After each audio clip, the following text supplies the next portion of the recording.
Welcome to Six Count. I'm your host, Zara Wild, bringing you the jazz and swing scene from the Capital Region. Zach, thank you so much for being here. Absolutely. I appreciate you asking me to do this interview. So first off, what do you play and what band are you here to talk to me about? I play guitar, and we are talking about Le Beat, the new electronic disco swing band. We haven't quite come up with the title. We originally were going for electro-swing, but that style of music, the deeper I dove into it, was much more DJ-based, much more of a very simple DJ sound with samples and influences of old swing music. But as we started actually putting it together, we realized that's not quite what we're doing. So, yes, swingtronic, maybe. Okay, and Yes. you say new, so how long have you and Jonathan Greene, the clarinetist, been playing together? We have been playing together in general for several years now, but when it came to this project, I've tried doing this project in a few different settings, and it was successful in very short bursts, and then members would come and go, and opportunities would come and go, so we didn't have anything solid. And then I believe Jonathan set up 2 performances for us, or rather, I think he set up one and I was asked to do another, and so between the 2 opportunities, we just decided that we're going for it. We're just going to make it happen, and we'll deal with whatever we have to think about later. So we played at Desperate Annie's for Super Dark Monday in Saratoga, and then the following Saturday was this event. It was a fundraiser at WAMC at the Linda, and it was promoting Stephane Wrembel doing his solo Django Reinhardt tour. He's unaccompanied. fantastic. He's a beautiful player, absolutely. And so we had these 2 in 1 week, and we were like stressing out, like, what? We don't even know what we're saying. We try and recruit other players. We're like, I don't even have anything to give you as far as references. So it's like, here's the music that you already know how to play, but we're not going to play it like that. So we'll see you at practice. And we just like morphed it in the rehearsal space, and everything worked out pretty well, I would say. I think it'd probably be surprising to people who aren't musicians to know just how the process works, and that it's not just you decide to start doing the thing and then it works out as smoothly as possible after then. Yeah. It's it's interesting how when you don't really know, you don't have any references for what you'd like to do, but you have a sound in your head, and maybe you've heard something, like a snippet of something that really inspired you. To put that together, sometimes it takes, like, let's just get in a room and, like, let's do our best impression of what we're talking about, or let's do something even remotely like it, and then everyone please be open-minded and feel free to comment on how that just went. Because sometimes, of course, if you ask people to join your band and you play, they're like, hey, this is your gig, you tell me. And we're like, no, you tell me. Did that work? Was that weird? And luckily, we got a chance to play with some great players who had some really great advice about just little things about the rhythm and how this gypsy swing feel fits over a very straight disco feel, which wouldn't normally coincide, but we're working on making that happen smoother and smoother as time goes by. But yeah, and then I slowly would write songs, and I would write little arrangements, and we'd work it out, and so we're always evolving with that stuff for sure. And is there kind of a moment where you know, okay, we are on the same page, this is going to work? Or what else would you describe about that?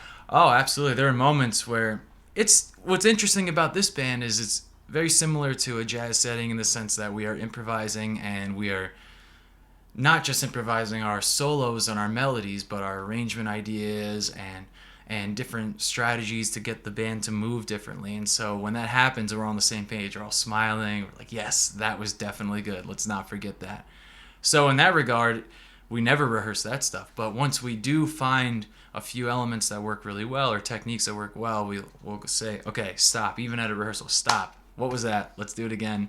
And then we're just slowly kind of etching out our sculpture as time goes by. That's really interesting. As a dancer, I can recall moments where something works well, and then I have to also stop and say, I have to remember that, because otherwise it'll just be lost, because it was just a nice moment of improvisation. Yeah, exactly. So the name Le Beat, what does that mean, and where does that come from? We needed a name for the Stephane Wrembel show, and we didn't have one, and Jonathan and I were going back and forth, like, no, and he said that, and I was like, oh, that doesn't nice ring to it. We can go with that. We figured, like, well, as like a bit of a play on words, beat, it's a strong driving beat is the essence of the music, so lay beat. And yes, I wish it was more glorious than that, but that was the story. No, that's cool. And what was it like to perform with him at the Linda? It was a sold-out show. There was a ton of people, and we had been promoting it, especially within the swing dance community, because that's obviously where we came from. Mm-hmm. And the Linda had been promoting it, and it was like there's a lot of anticipation for this because every other act, including the Hot Club of Saratoga and Hot Tuesday, as well as Stephane Wrembel, were all acoustic, doing pretty strictly Django music. And even though we're very much related to that, a dance band with drums and electric bass was a far cry from that. So that had a lot of buzz, and we were really excited preparing for the show. And once we got there, of course, you never know what's going to happen between improvising and the stage presence and the vibe of the crowd. So it was very exciting. It was a lot of fun. Okay. Now, I'd like to get your opinion about the jazz scene in the Capital Region. I'd like to hear your opinion of what's life like as a musician, and how much would you consider this as a hobby or perhaps a profession? I fell into this style of music, the old school swing, and also different styles of jazz in general, but I just had an interest in it about, I would say, maybe 7 or 8 years ago, and I was still working like a 40-hour job and everything, and I just had an interest in it, and I started working on the tunes. I had really little experience with it, and I just enjoyed it for what it was and had no aspirations to do it professionally or whatever. But as time went on, I contacted a few other people, and luckily there were some great players in the area also like-minded.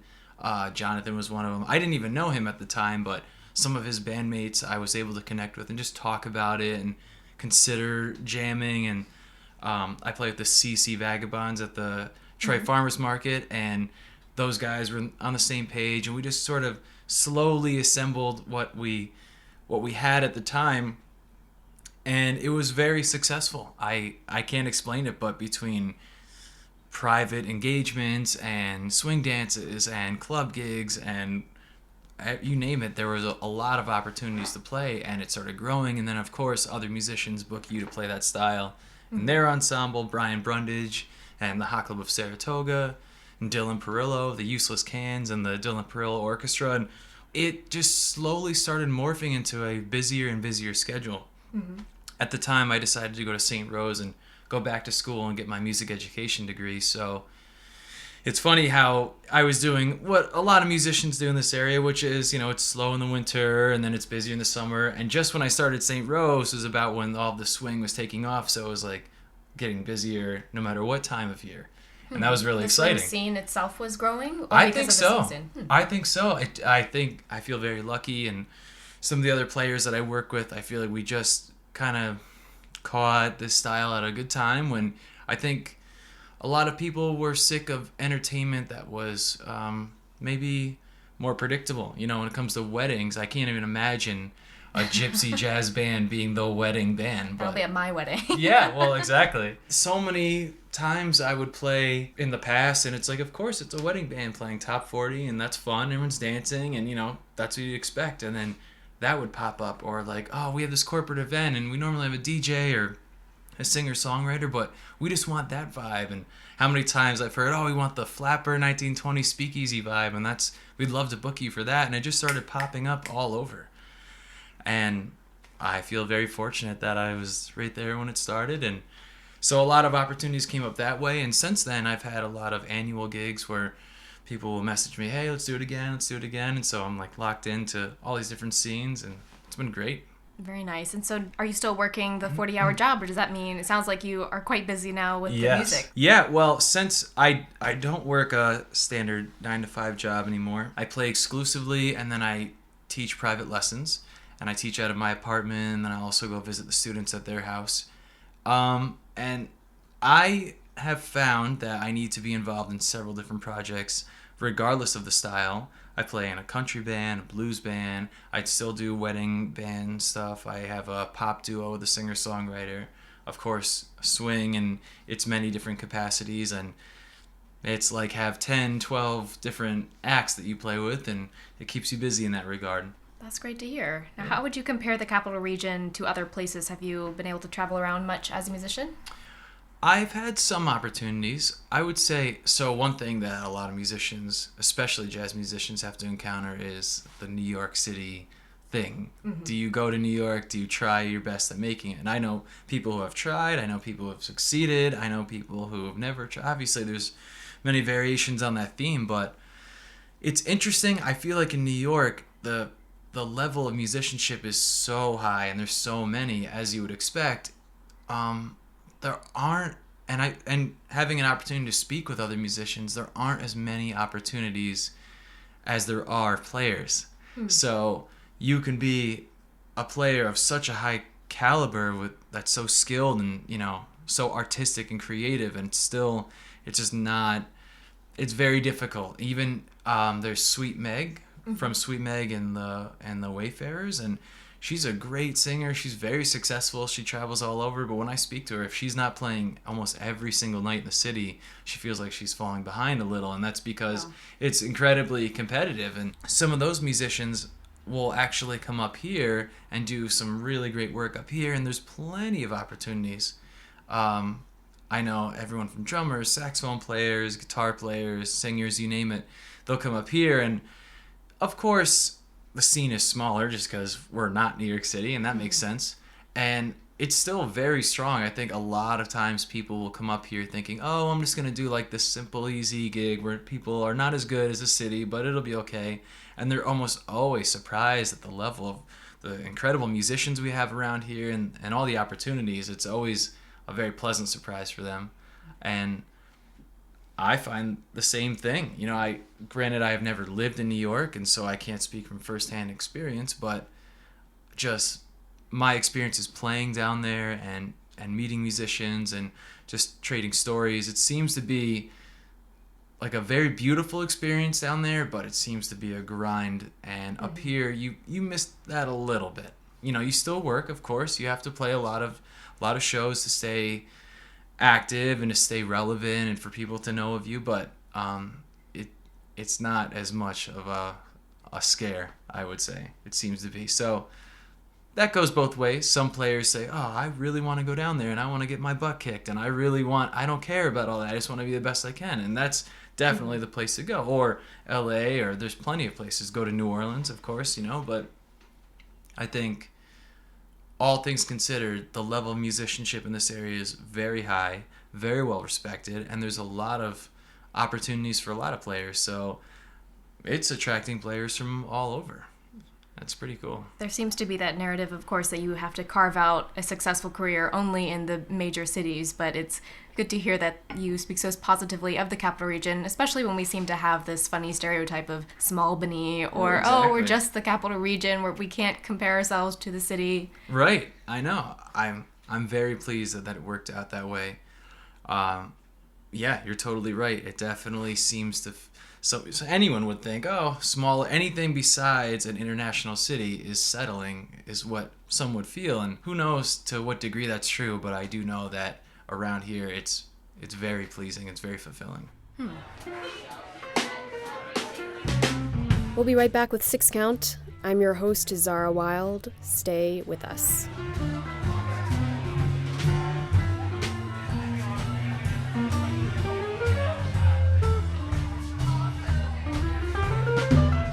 We'd like to thank Giants of Jazz Radio, based in Lancashire, England, for airing this show.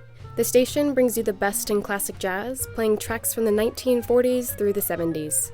You can support the station by visiting their website at giantsofjazzradio.co.uk and clicking Donate.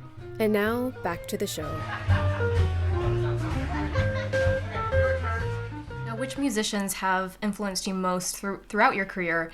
And I know that for guitarists, there's probably the names that we all know and are familiar with, but are there any in there that perhaps I don't know if there's no average jazz fan, but is there some that are less recognizable who have influenced you?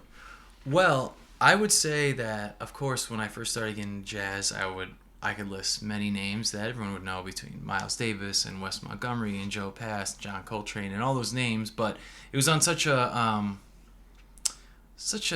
different level. I was appreciating it just as music listener with really no experience in playing that style, and it felt so foreign to me. And then when I got to Schenectady Community College, that was back in 2005. The jazz guitar instructor there, his name was Jack Fragamini, and he was an incredible musician. He influenced horn players, guitar players. I mean, he was a very next level musician, and he had a lot of respect in this area. And the way he would play just inspired me to want to learn jazz.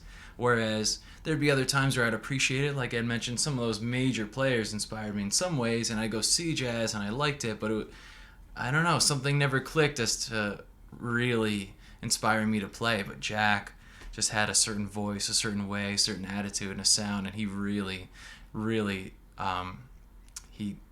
he started something within me. He found something within me, because he was a very good teacher on top of being a great player. So he would find your weaknesses and he would say, you need to work on this, and something you might not have ever even heard before, and you're like, wow, okay, that's a good point. It's kind of hard to hear, but I'll work on it, and then you get better and better. And I still experience moments where people appreciate one aspect of my playing, and they say, wow, it sounds great. Oh, it sounds great. And I just, in my mind, I'm like, I'm tracing that back to what Jack taught me. I'm still working at those lessons today. Huge influence. And I imagine that his impact has also worked its way into the classes that you now teach with these private lessons and teaching the next generation of musicians. Absolutely.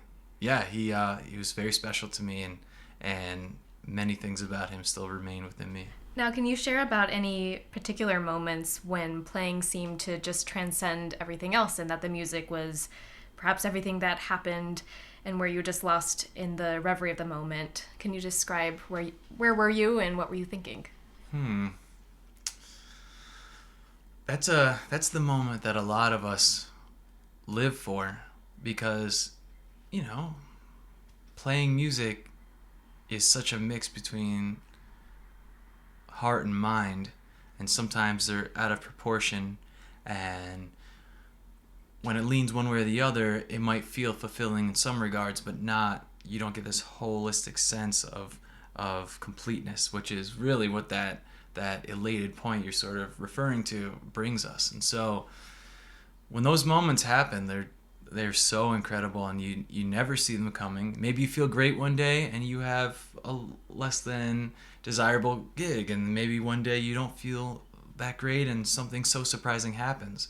I think, let's say the last time I experienced that, it was at the Linda, was the last time where there was a moment that I couldn't have prepared for, even though I prepared my material and I prepared my mind. Just there's only so much you can do.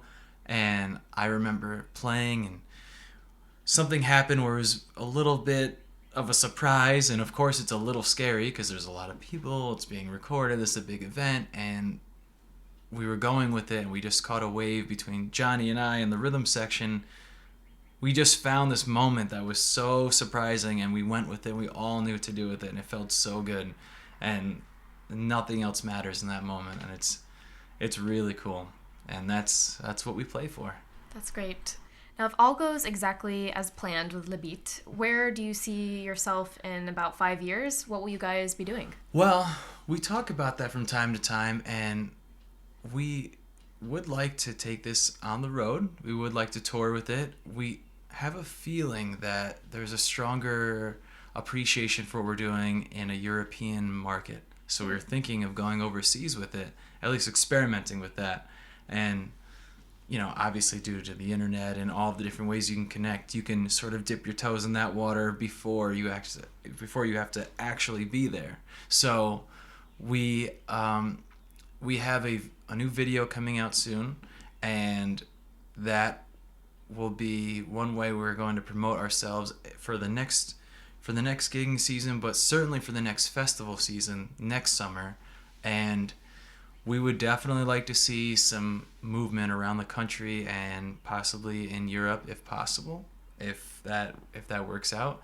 But it's hard to say because our style of music, it's for fans of swing and gypsy jazz, but you know, the rhythm section doesn't even really play that at all, and it almost relates more to a jam band scene sometimes. So we're finding ourselves in that regard.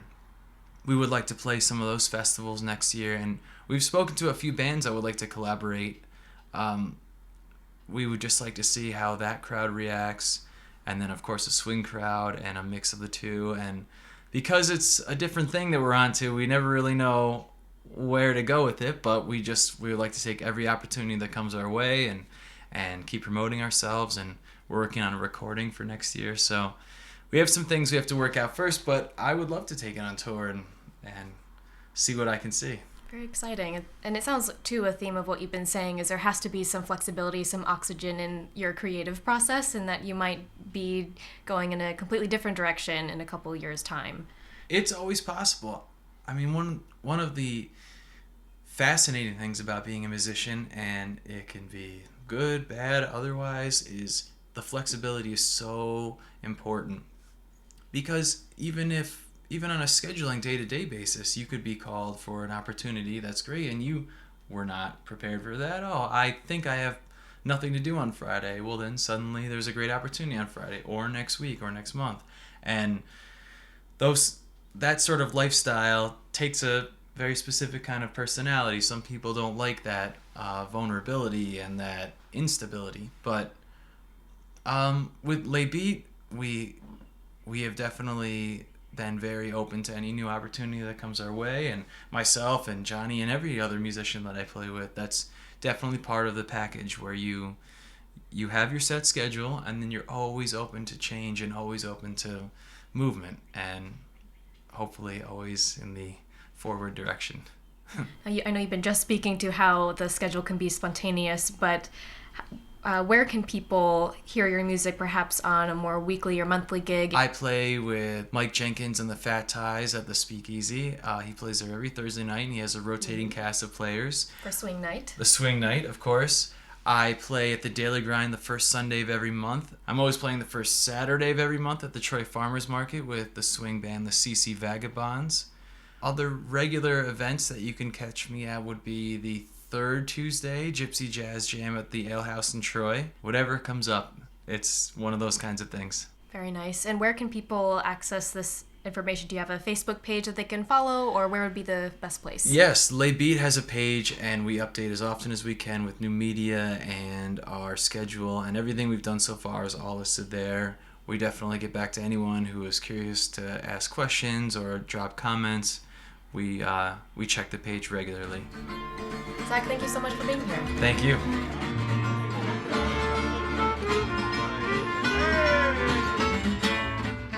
Thank you for listening to Six Count. I'm your host, Zara Wild, and that was Zach Cohen. This show is listener supported. If you're interested in contributing to the project, you can find the link to our donations page on our website at sixcount.simplecast.com. Your support is greatly appreciated. You can let me know what you thought of the episode or who I should speak to next by emailing me. I'm at sixcountpodcast@gmail.com, or you can find me on Twitter at sixcountpodcast.